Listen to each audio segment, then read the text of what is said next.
नमस्कार दोस्तों, मैं एडवोकेट शैलेंद्र अग्रवाल।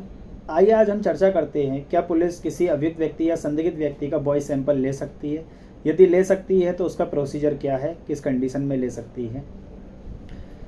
जब कभी कोई अपराध घटित होता है तो पुलिस अलग अलग तरीके से साक्ष्य संकलन करने का प्रयास करती है।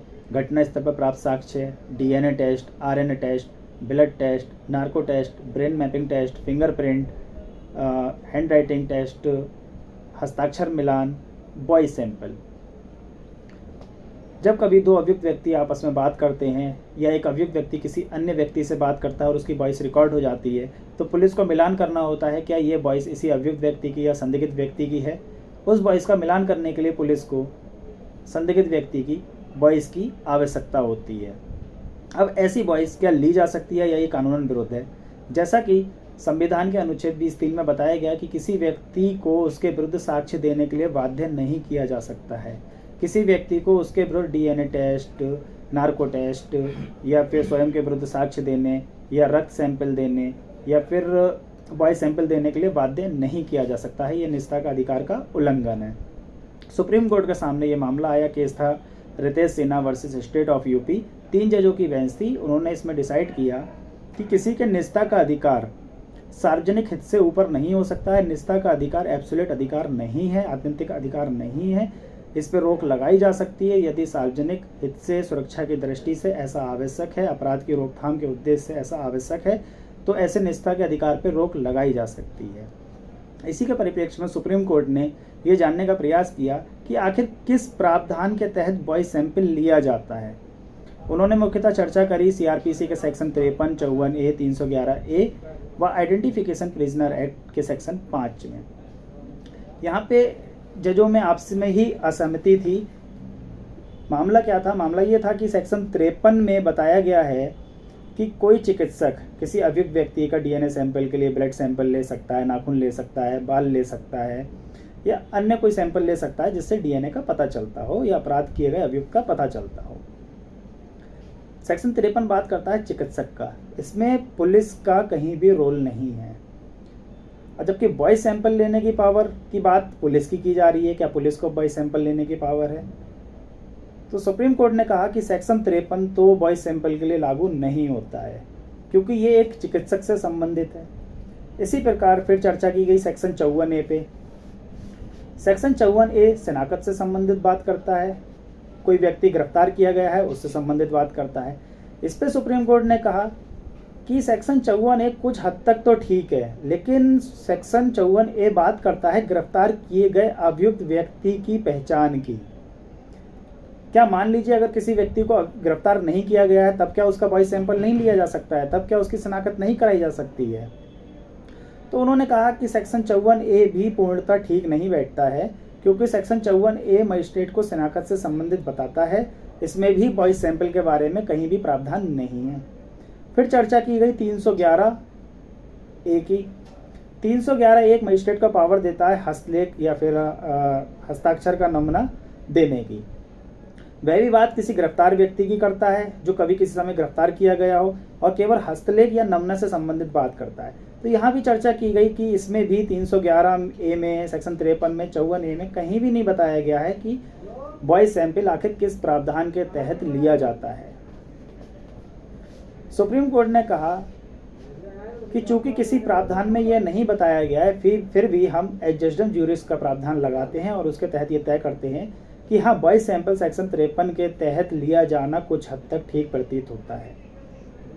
सेक्शन 53 में जहां चिकित्सक को डीएनए वगैरह लेने की पावर बताई गई है, उसी में कहा गया है कि अन्य परीक्षण वर्ड बहुत ब्रॉड है, उसमें हम वॉइस सैंपल भी कवर कर सकते हैं। लेकिन उसमें ही एक जज ने इसमें असहमति प्रकट की। उन्होंने कहा कि भाई इसमें तो चिकित्सक से संबंधित बात बताई गई है ना, चिकित्सक तो वॉइस सैंपल ले नहीं सकता है, वो तो केवल शरीर के जैविक नमूने, बायोलॉजिकल नमूने ले सकते हैं, वो है वॉइस रिकॉर्ड तो नहीं ले सकता है। और वॉइस रिकॉर्ड की पावर जो है वो पुलिस की बात चल रही है यहाँ पे। तो सेक्शन 53 को भी गलत ठहरा दिया गया, सेक्शन 54A को भी गलत ठहरा दिया गया, 311A को भी गलत ठहरा दिया गया, प्रिजनर एक्ट को भी गलत ठहरा दिया गया। यानी कि इन किसी एक्टों में कहीं भी ये नहीं बताया गया है कि वॉइस सैंपल आखिर किस प्रावधान के तहत लिया जाता है। सुप्रीम कोर्ट ने कहा लेकिन अपराध की रोकथाम के लिए, अपराध की जांच के लिए, सार्वजनिक हित की दृष्टि के लिए वॉइस सैंपल लिया जाना भी अनिवार्य है। इसके अभाव में अपराध की रोकथाम संभव नहीं है। तो उन्होंने बताया कि 142 संविधान की पावर का इस्तेमाल करते हुए सुप्रीम कोर्ट ने एडजस्टम ज्यूरिस का सिद्धांत लगाते हुए स्वयं इसको इंटरप्रिटेट किया और कहा कि एक मजिस्ट्रेट को ये पावर है कि वो पुलिस को ये पावर दे या निर्देश दे कि इस व्यक्ति का नमूना लिया जाए, वॉइस सैंपल लिया जाए।